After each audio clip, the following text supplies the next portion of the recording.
Wat als deze video wordt verwijderd? Wat als dit kanaal niet meer Bestaat. Café Weltschmerz heeft een plan. Ga naar onze Site en registreer je snel. en wordt onderdeel van de oplossing. Hi, welcome. I'm speaking today with Dr. Roger W. Koops, and we will be talking about vaccines, face masks, corona policy in general. Roger is based in Japan. I'm calling from Amsterdam. And the reason I approached him for this interview is that he wrote 3 very impressive essays on the website of the American Institute for Economic Research, in which he analyzes, how we got into this corona fix and what it means for the world and for our future. The first of these 3 essays that caught my attention is called A Primer for the Media on Viruses, Vaccines, and COVID-19. And I think most journalists still have to read this, but I can recommend it. Roger is a specialist in vaccines, viruses, also in face masks, which we will talk about later. He obtained a PhD in chemistry at the University of California, and then pursued a lifelong career in the pharmaceutical industry. He worked on the development side in biopharmaceuticals and vaccines in particular. And he was responsible for many years for quality in assurance with a vaccine company. And quality assurance is an immense task in the pharmaceutical industry, I happen to notice. This company worked on the development of a vaccine for HIV, for AIDS. And after 9/11, it expanded into biodefense and did work on vaccines for anthrax and smallpox under the Department of Homeland Security. This coincided at the time with the outbreak of SARS in Hong Kong in the early 2000s, and Roger visited Hong Kong at the time. There were no lockdowns. And as a project leader on smallpox, he worked with the renowned Donald Henderson, one of the key figures in the smallpox eradication effort for the WHO. Donald Henderson, by the way, the world-renowned scientist, he wrote a paper in 2006 insisting that pandemics or epidemics should not be dealt with through lockdowns. Unfortunately, he is not around anymore. Roger actually had just retired when COVID-19 hit, so he more or less came out of retirement to make himself heard in this debate because he was profoundly upset by what he saw happening. As Roger describes his reaction to the global coronavirus response in one of his essays, and you wrote, Roger, I soon discovered that we were in trouble, not from the virus, but from ourselves. As if a switch had been thrown, the light went out on responsible journalism everywhere.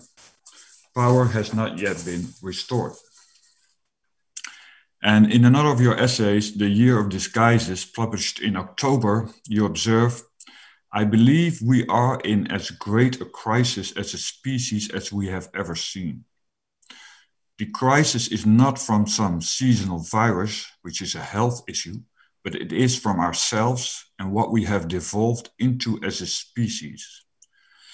And you describe humanity at this moment as a panic-driven, irrational, hysterical species. Those are alarming words. I'm sorry for the long introduction, but I wanted to introduce you to our audience. Why did you say this, and what, in your view, can you tell us is essentially wrong with how we are responding to this corona crisis? Well, first of all, thank you for having me. Hopefully we have a productive interview. When this all started back in, actually before March for me, I was surprised at, even before the lockdowns, at kind of the intensity of negative things that were coming out in the media about just handling pandemics and epidemics in general. It really kind of shocked me. There was kind of a torrent of media reports kind of condemning the idea of herd immunity and how we have normally handled epidemics and pandemics in the past. And that kind of shocked me and alarmed me. I was wondering, why is this occurring now? This was before March already. This was before March, that's correct. This was going on already by the end of January, early February.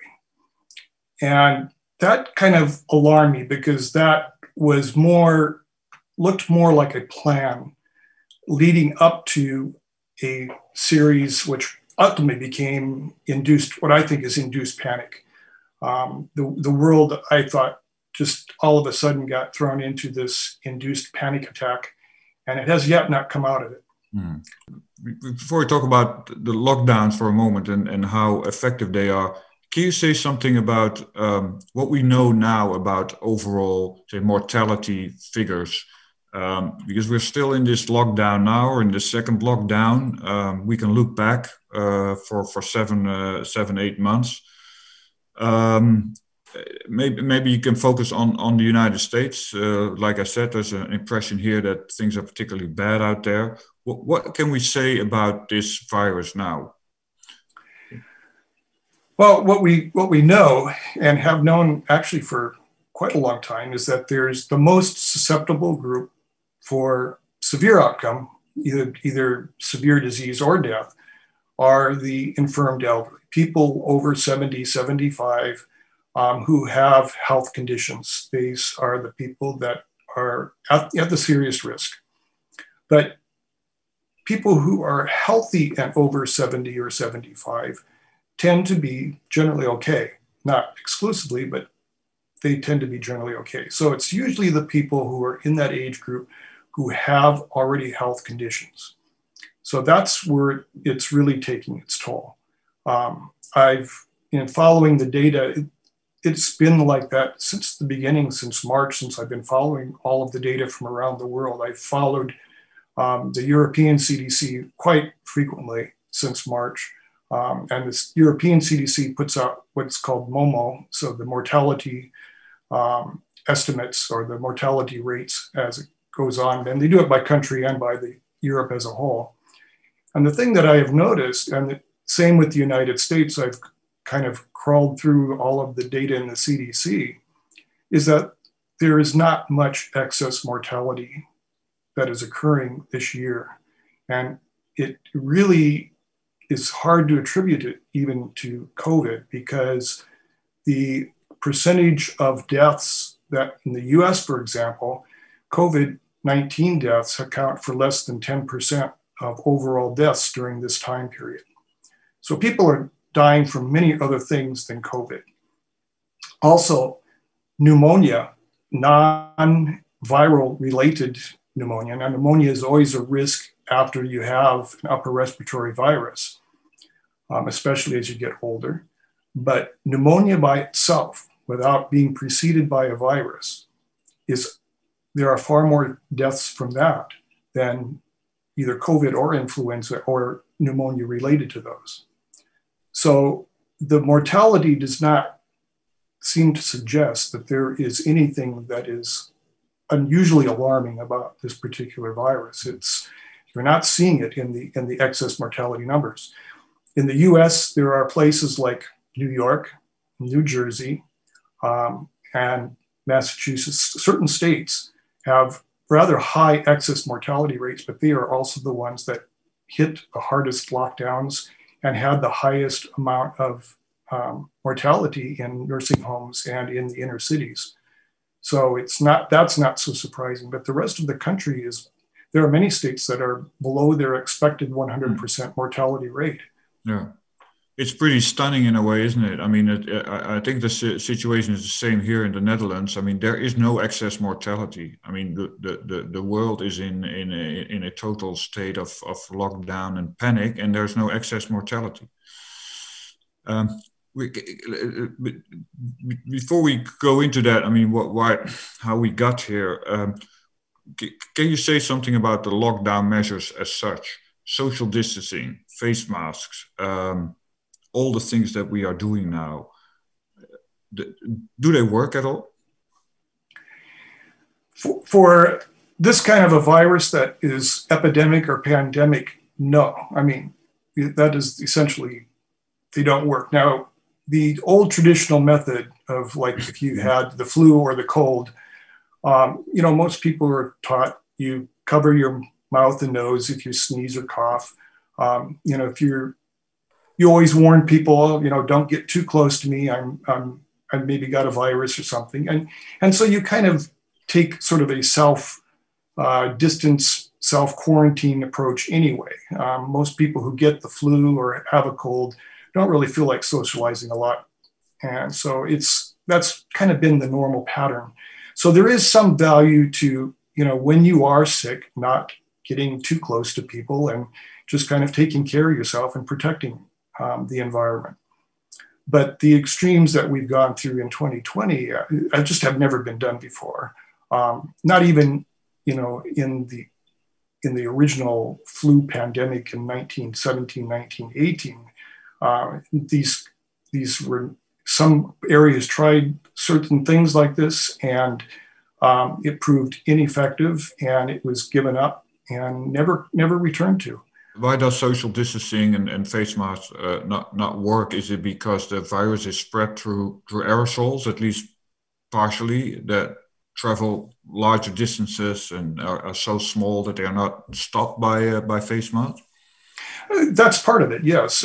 Face masks, and one of the points that I was making in my article on the face mask, the year of disguises, is there's really two ideas to a face mask.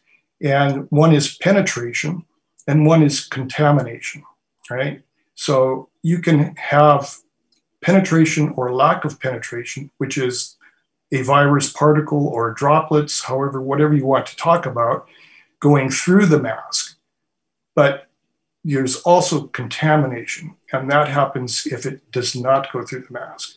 So you really aren't solving a problem by face masks. You're only transferring the problem. So whether it be through penetration, and the smaller particles will penetrate.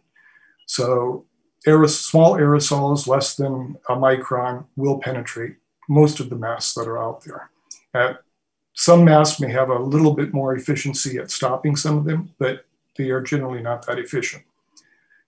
But you then transfer, if you're talking about a virus environment, you're now talking about contamination as a source. And contamination starts now become the issue, not penetration. So you have to deal with both. Because the virus is still there. It's still there. Yeah. That's right. And the coronavirus, through the stability studies I've seen, and the European CDC has published these, they've found coronavirus from SARS-CoV-2 viable on a surgical mask up to 7 days. So they survive quite some time on masks.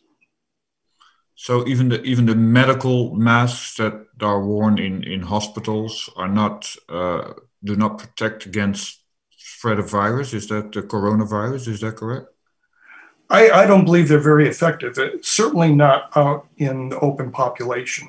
The medical masks that are used in hospitals are used in a very specific way, in a sterile surgical theater to protect the patient primarily, but a little bit the doctor.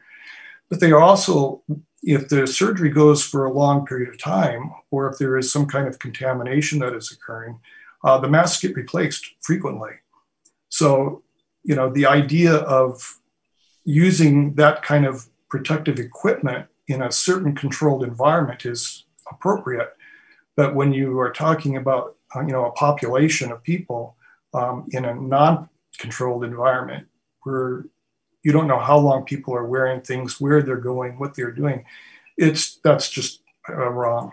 And yet we see Joe Biden, who is hoping to be the next president of the United States. We don't know that at the moment, but I saw him I think it was his first press conference, and he said, there's a dark winter ahead, and but there's one thing that we are the citizens of the United States in that case can do. And he was waving. He says, wear a mask. Usually American presidents sort of wave a flag, but now we have one who is waving a mask. And there are a lot of people here too that even reproach you on the street or in the shop when you don't wear a mask. How do you look at it? I mean, how is it possible that the whole world seems to be sold now on this on this idea of masks? That's $1 million question. If I could answer that question, someone ought to throw me $1 million. I don't know. In fact, one of the biggest shocks I've had is the complete ease with which so many people have accepted that, particularly the masking. I mean, people I know that wear masks, they are always complaining about it. They hate wearing them. I haven't met anyone who's like, yeah, I like wearing the mask. No, they all hate it. Mm-hmm. And they all say so very, very strongly, but yet they're all afraid. And fear is the common denominator. Mm-hmm. There is a psychological comfort. I mean, if you believe that, if you step out there and you could breathe in this virus, which is going to maybe kill you, and you put something over your mouth and nose, there is a psychological idea that, oh, maybe I have some protection now.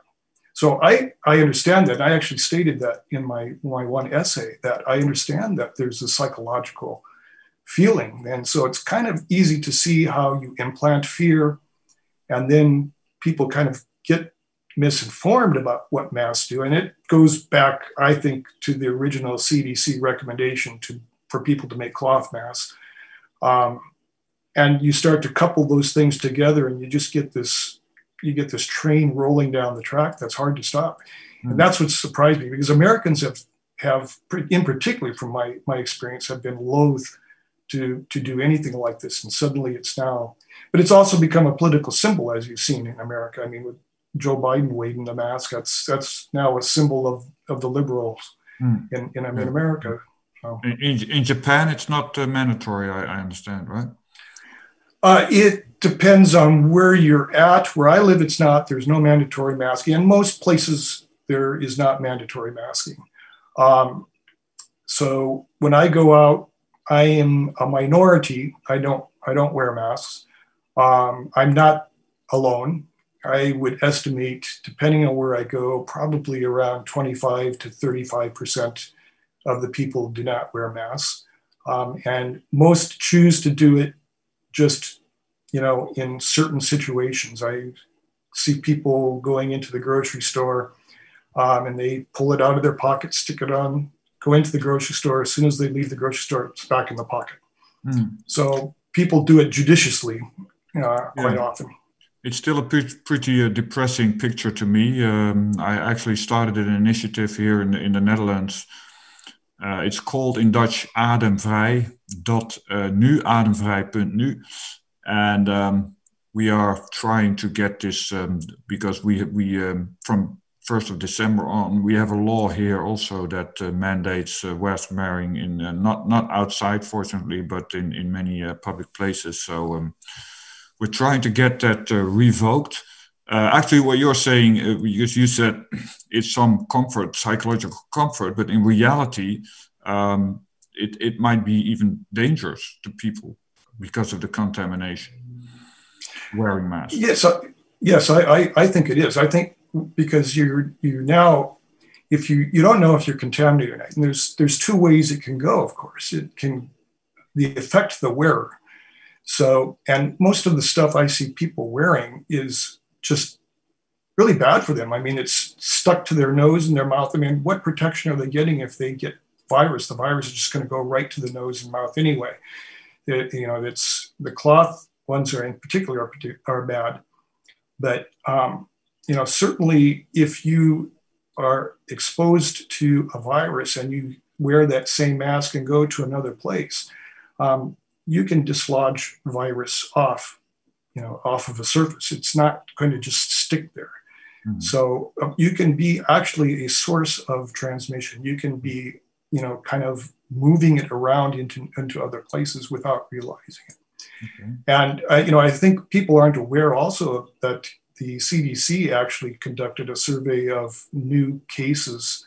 And I think they published this last month, October. It came out about the same time that I wrote my last essay. And it was something like 85% of people who were new cases identified themselves as always wearing masks. So, Okay. Does it work? Yeah. Let's talk about vaccines for a moment, because you worked most of your career in vaccines, and this is a pretty hot topic at the moment. Now that we hear the first reports of vaccines being almost ready, and already there's a discussion here in Europe, I'm sure everywhere, about mandatory vaccinations. There's an airline, first airline company, Qantas, has already said you can only get on board if you are vaccinated. As a vaccine expert, what is your take on this? This falls into another one of the categories of crazy things coming out of 2020, actually. So I think a lot of people just simply don't understand what a vaccine does. A vaccine is a controlled infection.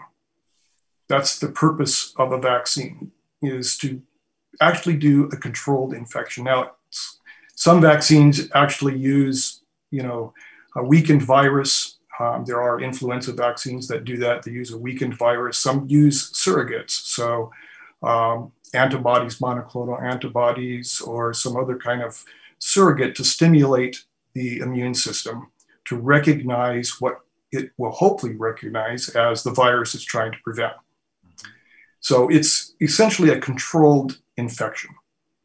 And what you hope for is that the body recognizes this, so that when you do encounter the real McCoy, the real virus, that your immune system will kick in and prevent you from becoming seriously ill. Now, it does not prevent infection.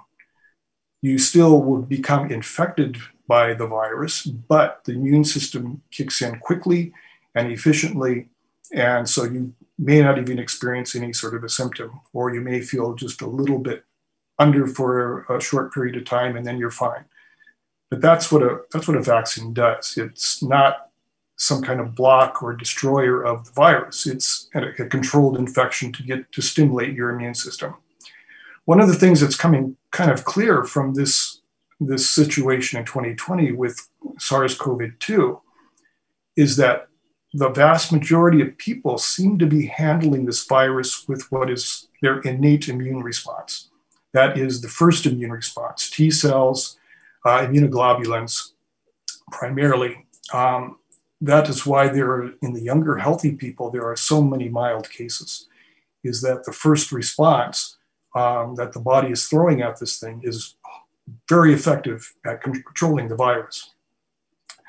And antibodies, specific antibodies to the virus, don't usually occur until later on in the infection. So after you've gone through quite some time of having the virus, only then are antibodies kind of thrown at it.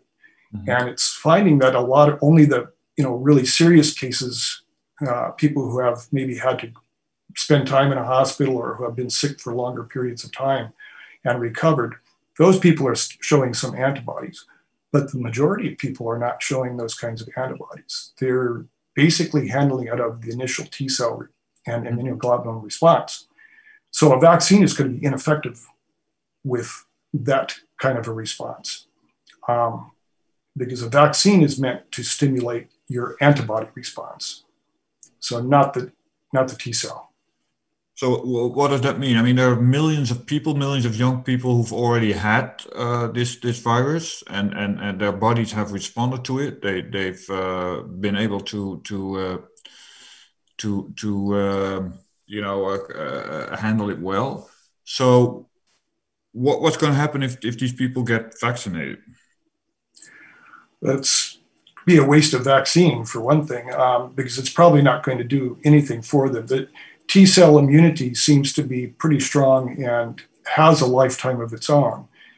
So all of the people, or I would say probably the vast majority of people who have experienced the virus, and I include myself in that category as well, really don't need to get a vaccine, at least not immediately. They will have some immune response to this particular virus for quite some time. Now, it's a little bit individualized. Every person's a little bit different as to how long they will keep that sort of immunity. But the one thing they've certainly demonstrated is that their natural immune ability is pretty good at dealing with this particular virus. So, and those numbers are now getting huge worldwide. I mean, the WHO estimates that over 1 billion people have seen this virus. So, there's a lot of people out there that don't need it. All right. And how about the older vulnerable people? Would it be useful for them? That's a good question. And I don't know if there's a good answer to that, because the debate is still out even on the influenza vaccine as to how good that is for older people. And the part of the reason of that debate is that older people's immune systems just naturally decline. So even getting a vaccine, and now they recommend like a double dose for elderly people. So even getting a vaccine, your immune system still, if it's weakened, still won't respond as well, even to a double dose of vaccine. So you're still kind of vulnerable. It's not as effective as people would tend to think. But again, it's an individualized sort of thing. And I think, as long as the vaccine is proven safe, there aren't serious side effects and, none of that is happening. It's really an individual choice. People should decide, do I feel healthy enough to deal with this? Should I get a vaccine? Should I not get a vaccine? It's maybe worth, with high-risk people, immune deficient people, or elderly people to consider giving them the vaccine, and probably couldn't hurt. But I think it's really more of a choice. And let me first ask, is there a chance that it might be dangerous or have adverse effects for some people? Yes, certainly. There is always that situation, unfortunately. We don't hear much about it because the vaccines do tend to go through a pretty rigorous safety profile. So before they're put out, they do need to show a pretty good safety profile. But the fact is that it's kind of up to the individual. So, for example, I mentioned the weakened live virus vaccines that they have for influenza, which may have a little bit more effective ability than the dead virus types, but they're not recommended for people with weak immune systems because it's a weakened live virus.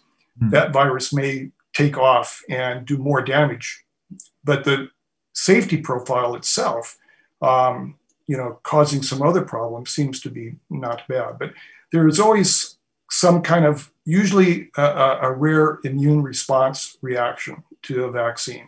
Yeah. Some people will get those, and it can be serious, it can be mild, but there's usually the case. So I wouldn't expect a vaccine to go out there I would label as 100% safe, but the safety profile is usually pretty good. Okay, I have two questions left. One is just how did we get into this, and the other is how can we get out of it? And so as to the first question, I mean, you wrote that actually, we seem to be relying totally these days on the state, on the government to make all decisions for us, whereas this, in terms of health, should really be an individual choice. Is that the reason you think that we got into this, or you also suggested to me that there were, I won't say about conspiracy, but there are also interests, financial interests, and so on, that are pushing this, or is it a little bit of both? What is going on? Yeah, those are two good questions, and it's really hard to separate it out because as time has gone on, the waters have become murkier and murkier, as we would say. So I think there are a variety of reasons depending upon where you happen to be. Certainly in the United States, politics played a big role in 2020. There was almost from the very beginning this clear divisional line between Republicans and Democrats in terms of response. Most of the heavy lockdown states were all Democratic governors, and the more easygoing states were Republican governors. There was a clear division between politics in the United States, and it, I think, came down directly to Trump or anti-Trump type of situation. So clearly politics jumped on to the bandwagon quickly. But that, doesn't explain everything, because it had a life of its own even before that time. And I look to countries in Europe that started with the hard lockdowns. Italy and Spain and France were some of the first ones. And I see countries that have been struggling with internal pressures and problems from their electorate or their people for the last few years. And I don't know if this is true or not. This is my thinking. Was this opportunism on a political basis? Did governments see an opportunity to kind of get better control over their population? And here was a way to do it. They saw, the videos from China, them locking people into their, hammering people into their rooms. Did they think this is a way to gain control of their population? I don't know. It seemed almost too coincidental to me, but maybe not. But I thought that, certainly there are possibilities like, something like that, political opportunism taking hold. In particular, because we're still in this situation, right? I mean, initially you could say, okay, maybe the response was understandable. But we don't seem to be getting out of this. You said to me when we first spoke also that Bill Gates is a problem. Can you explain that? What's his role, or the role of let's say, money? Bill Gates has been a pro-lockdown advocate for a long time. I mean, before COVID. Long before COVID, yes. He put up his own, what's called the Institute of Disease Modeling. So Bill Gates believes computer modeling can solve all the world's problems, first of all. But he has been going off into the public health realm for several years. He has given, at a conference back, I think in 2017, he gave a rather detailed talk about all of the things that are being unleashed now, the lockdown strategies. They had all these beautiful visual graphics about separating people out.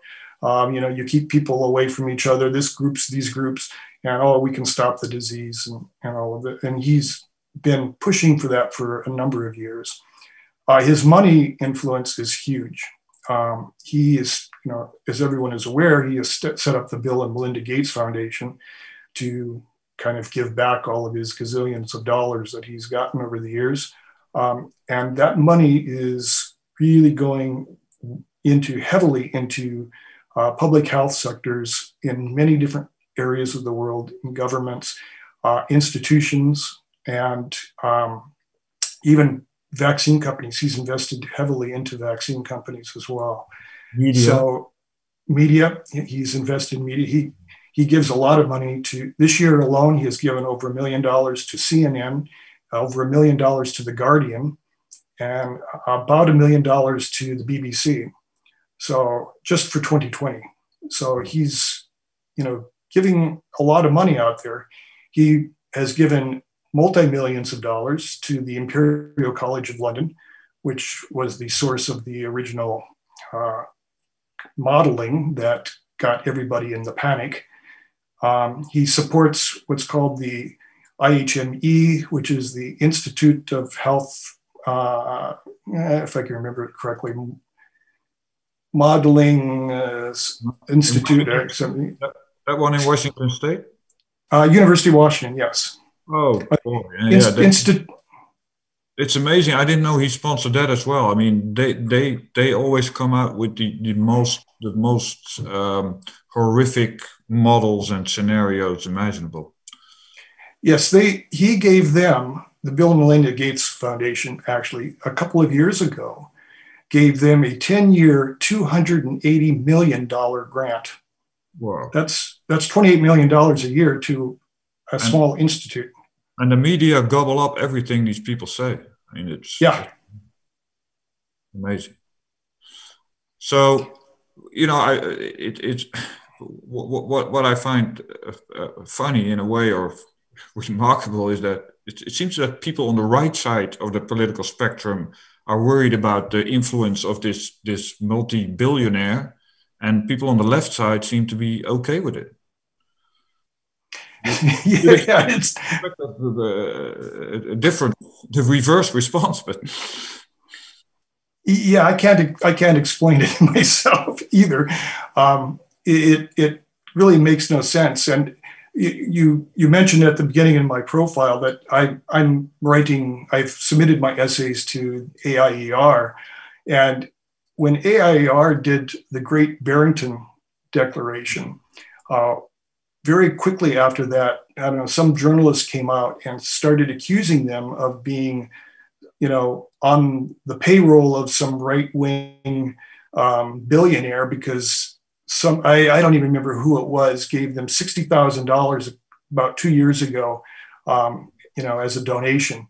Yeah. And I'm thinking, $60,000, I mean, the kind of money I'm seeing from Bill Gates in 2020 gave over $100 million to WHO.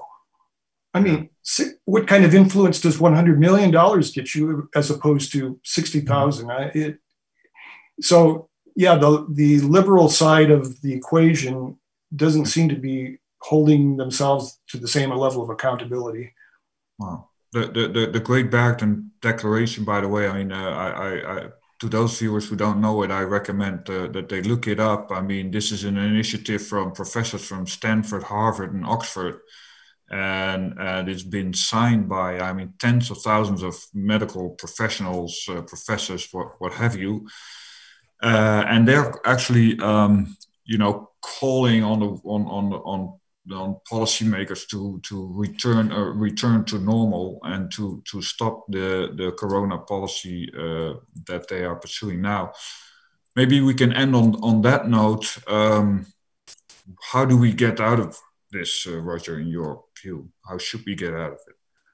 Oh, that's about the $1 billion question, I think. I don't know. It's, the politicians now have the taste of authoritarianism, and it's kind of widespread, and that scares me. And I never thought I would actually go to the point of saying, I think it's got to be up to the courts. In the free societies that exist, that hopefully still exist, I think we are going to have to depend upon the courts to bring in the checks and balances. I know in the US, the Congress is going to be virtually ineffective. It's split right down the party lines, and it's always going to be this battle, no matter what policies are brought forth. In the US, the state governors, the state governors that have been doing the worst policies and the hardest lockdowns, have impacted the economies the worst in their states. They're very popular. And, so it's hard for me to imagine a way out of this other than the courts. I think eventually people are going to have to start to challenge little by little, all of the actions that have gone on. The courts are, going to have to start to go in and bring in both sides of the equation and start hearing the evidence. And I think it's going to come up to that. And also the people themselves. People, I think, will, or I hope, eventually kind of get out of their panic mode and start to actually see the data which is out there and the science which is out there, which is not being disseminated, not being reported by the news media. But it is there. which basically crumbles the whole house of cards. And I'm just hoping that someday that happens and kind of there's a return back to normal. But if that happens, the damage that has been done, you know, not only to economies, but to people's lives has been huge. But also the trust value now has been completely lost, I think, in not only politicians and governments, but science as well. I mean, the science has been so hijacked in 2020 as well as the politics and everything. It's, you know, who or what are people going to trust in the future? That's a big question. Media, same thing. Yeah. Well, so is it going to make a difference who's going to be the next president of the United States? I don't know. If you asked me a year ago, who would I prefer to have in the White House, Trump or Biden, I would say Biden, you know, in a heartbeat. But with all of the stuff that Biden has now talked about policy, oh yeah, we need to lock down again. Everybody needs to wear masks for 3 months. That he's lost me. You know, I cannot support that man in the White House. So I don't know, you know, which is the better and which is the worst, to tell you the truth. But I don't know how much it's going to matter, because the other part of the equation, the Congress, has not changed really. So there's still, you have the Senate in the control of the Republicans. So they will likely hold things at bay. And then there's the X factor is the courts. That is still going to be, I think, the X factor. So any idea who is going to be the next president? Well, care to make a guess? I don't know. It's so.